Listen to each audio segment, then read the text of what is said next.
공항철도 요금 체계 문제와 대책을 짚어보는 기획보도 세 번째 시간입니다. 정부는 2017년에 개선을 약속했지만 지난해까지 국비 반영에 실패했습니다.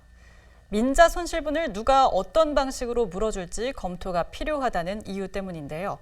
국토부가 용역을 거쳐 4가지 대안을 제시했고 인천시도 검증을 마무리하면서 곧 최종안이 발표될 것으로 보입니다. 이형구 기자입니다. 영종도에 진입하면 요금이 껑충 뛰는 공항철도 요금. 정부는 지난 2017년 인천시청에서 열린 국정감사에서 해결을 약속한 바 있습니다. 신분당선 같은 경우도 민자철도예요. 이 민자철도 여기 신분당선 같은 경우는 킬로미터당 94.9원인데 청라 인천공항 구간은 111.1원이에요. 요금의 차이 있죠. 네네. 다른 거는 우선 손대는 거 좀 어렵다 하더라도 요거 부분이라도 바로 잡으십시오. 빠른 시일 내에 바로 잡겠습니까? 네, 관계기관으로 협의하겠습니다. 예, 이상입니다. 그리고 속도가 붙는 줄 알았습니다. 국토부와 인천시는 바로 다음 달 운임체계 조정을 위한 협의에 들어갔습니다. 청라 국제도시역까지 적용되는 수도권 통합요금제를 운서역까지 확대하는 방안을 검토하기로 했습니다. 문제는 예산. 통합요금제를 확대하면 연간 100원 정도 운임 수입이 줄어들 걸로 추정됩니다. 공항철도는 민자로 건설된 만큼 손실분을 누군가 물어줘야 하는데 이 문제로 2019년과 2020년 잇따라 예산 반영에 실패했습니다. 국토교통부는 해법을 찾기 위해 지난해 공항철도 운임체계 개선 용역을 실시했고 4가지 대안을 제시했습니다. 첫 번째는 서울역에서 인천공항까지 전 구간의 요금을 400원 올리고 요금 체계를 단일화하는 방안입니다. 인천공항까지 수도권 통합요금제가 적용되지만 서울에서 청라 구간 주민들은 요금 부담이 증가합니다. 두 번째 대안은 최초 검토됐던 운서역까지 통합요금제를 적용하는 방안입니다.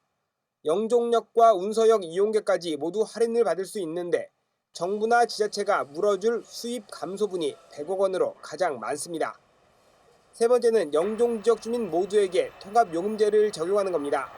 용유지역 주민까지 모두 할인 혜택을 제공하고 수입 감소분도 30억 원으로 적은 편입니다. 다만 핀셋 대응을 위해 페이백 카드를 쓰는 번거로움은 감수해야 합니다. 네 번째 대안은 월 20회 이상 이용자만 통합요금제를 적용하는 방안으로 수입 감소분이 25억 원으로 가장 적습니다. 국토교통부는 올해 초 배준영 의원실 주관으로 열린 간담회에서 용역 결과를 토대로 3월까지 합의안을 도출한다는 계획을 밝힌 바 있습니다. 간담회를 통해서 인천시와도 저희가 좀 의견 조율을 좀 하고 있는데 정부에서는 가능한 원칙 범위 내에서 최대한 적극적으로 이 문제를 풀려고 노력하고 있습니다. 하지만 인천시는 국토부 용역에서 제시한 예산 분담 규모가 적정한지 등을 검증할 필요가 있다며 합의를 미뤘습니다. 지난 5월 인천연구원 검증을 거쳐 주민 설명회를 열었습니다. 인천시는 4가지 대안 가운데 주민 의견을 반영한 하나의 대안을 정해 국토부와 협의 중이라고 밝혔습니다. 인천시는 아직 공식적으로 어떤 대안을 확정했는지 밝히지 않고 있습니다. 다만 지역 국회의원실에 보낸 주요 건의사업 자료를 보면 국토부 3안으로 추정할 수 있습니다. 시는 운임 수입 감소분 30억 원을 비롯해 환승 손실분과 시스템 개발비에 대한 국비 50%를 지원받을 수 있도록 지원 사격을 요청했기 때문입니다. 인천시와 정부가 계획대로 개선안을 마련할 경우 빠르면 내년 초부터 시행될 것으로 예상됩니다. BTV 뉴스 이형구입니다.